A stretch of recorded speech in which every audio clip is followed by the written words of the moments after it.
Good morning. We are yet to obviously let you know what the player ratings were for the United players as they took on Everton down at the Goodison Park. And it ended 3-0 in favor of Manchester United, and three forwards of Manchester United went ahead to obviously be on target. Alejandro Garnacho in the 3rd minute, Marcus Rashford in the 56th minute, then Anton Martial, putting the icing onto the cake to make it 3-0 for the club of Manchester United. Smash the like button, comment and share. If at all you're watching us for the very first time, endeavor to subscribe to this channel so as not to miss out on stories that we do upload in here on a daily. And today is really one of those days that I really believe the Lord is going to make wonders, because for my case, I've been having a little bit of an aching tooth, and the way the Lord God has gone ahead to obviously heal it, and I'm no longer feeling it. Praise back to him. For the Muslims, Barakallahu fikum. I hope you guys are really having a fantastic stay wherever you are, and let no one really stop you from obviously going to pray or pray from home. For the Muslims, you have to pray 5 times a day and Allah will obviously answer your prayers. Not so. It's the 27th of November and we are obviously nearing the climax of this year, that is 2023.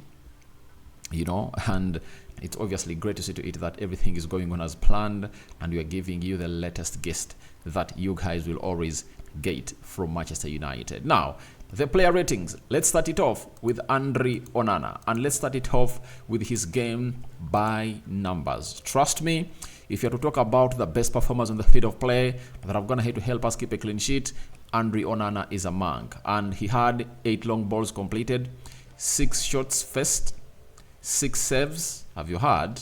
And he's gonna hit to make 5 from close range. So out of the 6 saves he made, 5 of those were from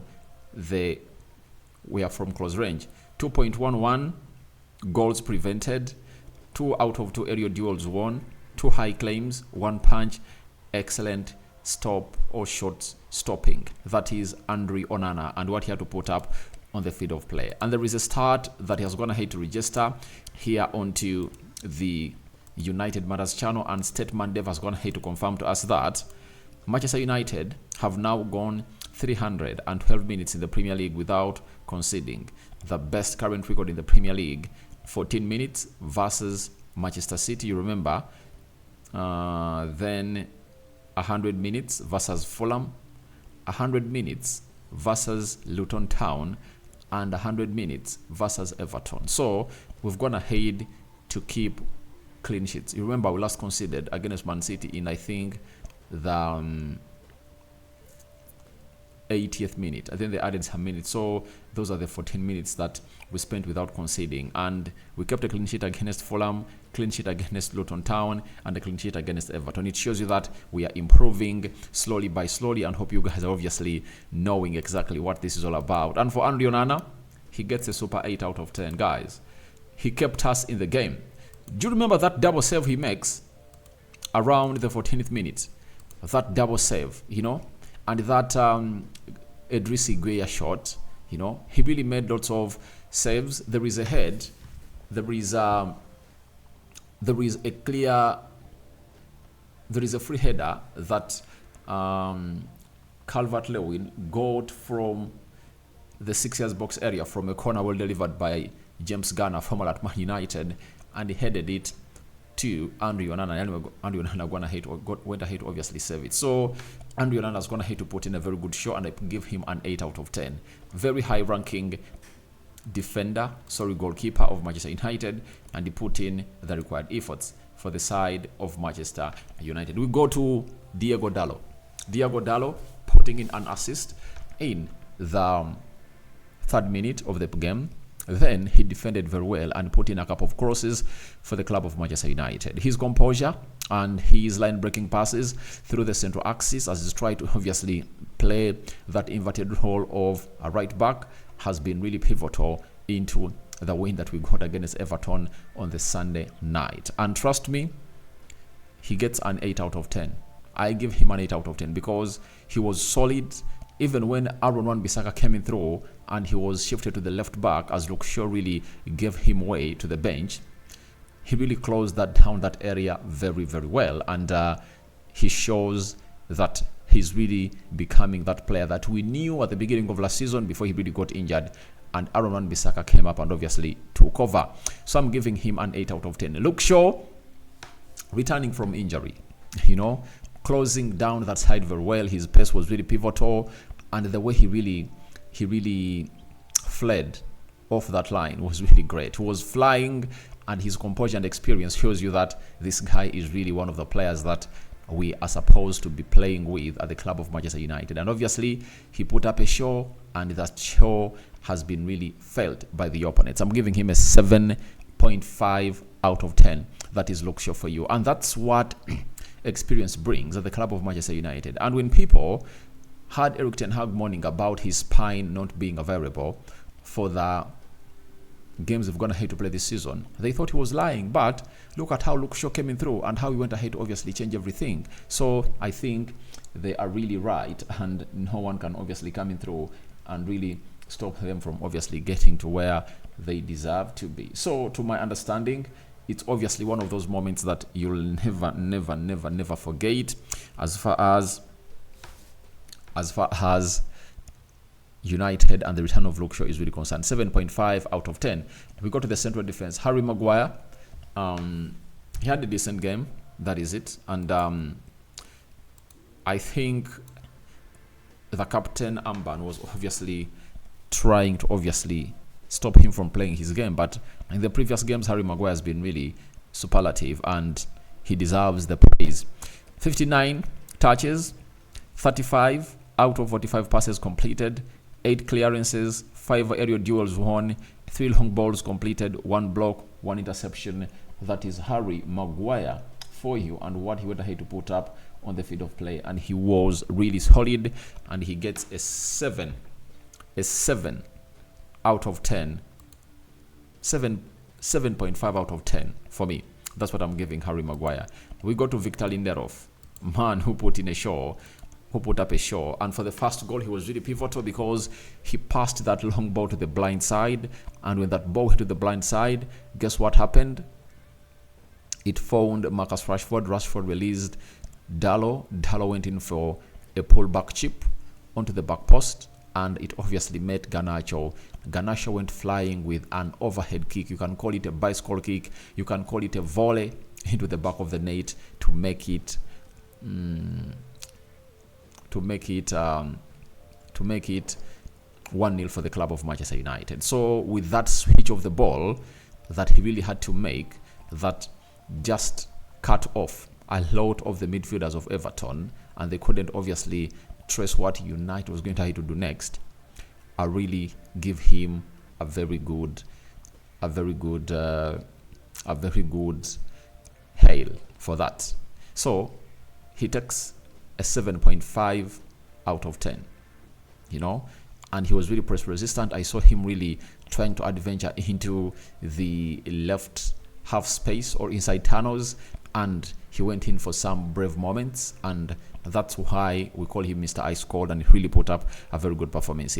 We go to, I think I've gone ahead to cover the back five. Let's go to the midfield. Scott McTominay. I think he brings the energy, he brings the power, but the problem is he's not a press resistant player. That is it. His football intelligence levels are really low, and you see to it that we couldn't obviously pass through the midfield because we only had one player in the names of Kobe Menu who could obviously do the needful. But for Scott McTominay, he won some early duels. I was really afraid of him when he went ahead to make 2 fouls in a space of like 6 minutes, and he obviously escaped a yellow card. And ever since then, discipline went back into him. He was more really disciplined and was not making sloppy tackles. That is Scott McTominay for you, and he gets a 7 out of 10 for me on the day. We go to Kobe Menu. He was one of those players that went ahead to put in a very huge shift for the club of Manchester United. Like him, hate him, he's the new jam, and he's going to run that midfield of Man United. Trust me. Very many players that have gone ahead to be having the abilities that Kobe Menu is having, but their structure build-up has failed them to be at Man United. That includes Charlie Savage and Zidane Igbo. But for this guy, because of his hugeness and what he puts up on the field of play, no one comes close to him. And he has gone ahead to show us that he can obviously make that team great. I've seen Gary Neville come out and obviously really saying that maybe United fans won't really love this, but Kobbie Mainoo has today gone ahead to look as a Pep Guardiola player. And at that age, 18 years of age, the way he obviously drives that ball and feels like he has all the time to do whatever he wants. And you know what you call ball retention. It's the new order of the football game, because in this game of football, in the modern game, all you have to do is don't lose the ball. You can hold it forever, but don't lose it. And that's what Kobbie Mainoo did. Whenever it required him to obviously hold the ball, he could get hold of it. Whenever he was really required to obviously come in through and really put in a shift, he went ahead to put up a shift, and that is what he had to do into that entire game. And his game by numbers, he had 100% tackles won. Have you heard? 100% tackles won, 83 passing accuracy, 54 touches, 34 out of 41 passes completed, 5 duels won, 3 ball recoveries, 2 out of 3 dribbles completed, 2 long balls completed, 2 interceptions, 1 clearance, 1 block. That is Kobbie Mainoo for you. And he is getting to me, he deserves Kobbie Mainoo deserved an 8.5 out of 10 for me. He was really marvelous. He was really magnificent, and his immaculate passes, you know, the checkmates, were really out of this world, and he really looked great. So that is it for Kobbie Mainoo. I'm giving him an 8.5 out of 10 for his deliveries onto the day. We go to Bruno Fernandes. Remember, that is the midfield 3 of Man United and how they really went ahead to fare. For Bruno Fernandes, he really had a lot to do. And he put in an assist. Remember, the penalty we get for the second goal, he's the one who releases Anton Martial, and Anton Martial is brought down. And when he's brought down, Anton Martial found himself in a situation of really being fouled. And when he was fouled, a penalty was given. So Bruno Fernandes had lots of things to show up on the field of play, and Statman Dave went ahead to obviously brief them, or put them into a very huge brief. And in a nutshell, this is Bruno Fernandes' game by numbers versus Everton. 82 passing accuracy, 64 touches, 40 out of 49 passes completed, 17 out of 20 final passes completed, meaning that he missed out on 3 passes only. The 17 were really accurate. That is really good of this guy. 6 ball recoveries, great energy, 5 long balls completed, 3 key passes, 2 out of 2 L duels won, 1 big chance created, 1 assist for Bruno Fernandes. And to me, an 8 out of 10 is what I'm giving him. And I've gone ahead to obviously give him the best that he deserves as a player, because he's gone ahead to show us that his composure is really going and improving day in, day out. This is what I've gone ahead to obviously call out for him, that shooting aimlessly is uncalled for. Hollywood passes are really uncalled for. And if I told you to remember today, Bruno Fernandes never went in for Hollywood pass. Not so. He never at any point went in for Hollywood pass, and he went in for those easy passes, and those make you a better player, because those easy passes have like a 2% aggregate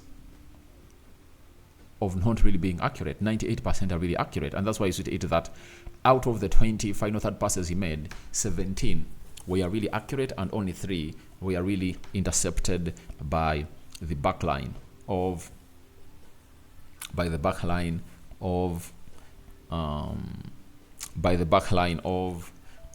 Everton. So he gets an 8 out of 10 for me. We go to Marcus Rashford, getting in a goal and responsible for the secondary assist for the first goal. Rashford, after scoring that goal, we saw a lot of confidence in him, running past his people and obviously putting in a shift. So he looked like he was obviously exploding after really scoring that penalty, and we pray to it that in the game you're going to play away at Newcastle, he obviously explodes as he was last season. Rashford, 7.5 out of 10 for me. That's my rating that I'm obviously giving him. Then we go to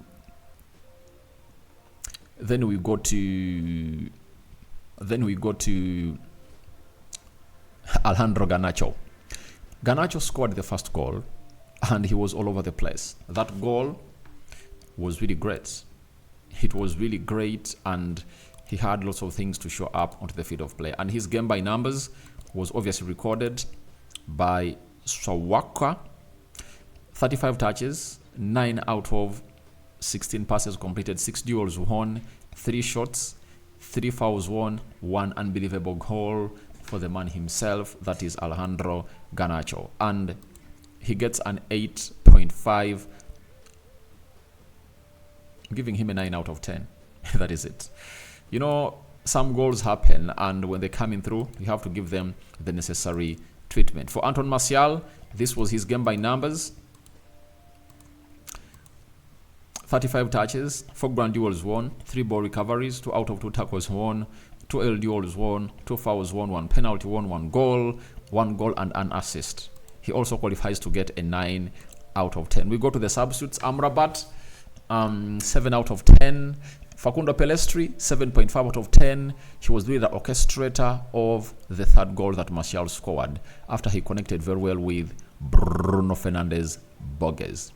Then we go to Aaron Wan-Bissaka, 7 out of 10. And Hannibal, 7 out of 10. So Erik ten Hag and Marcel van der Gaar, 7 out of 10. Erik ten Hag, 7.5 out of 10 as the rating. And my man of the match to me is Garnacho. Would have been Anton Martial because he had a goal and an assist, but there is no way you deny Garnacho to be the man of the match, if at all he put up such a shift. So guys, your thoughts onto the player ratings are welcome in the comment section. Birokan David is my name. I sign out for now. See you later. And may the living to God bless you abundantly. The Muslim is Barakallahu Fikum. Ciao, ciao.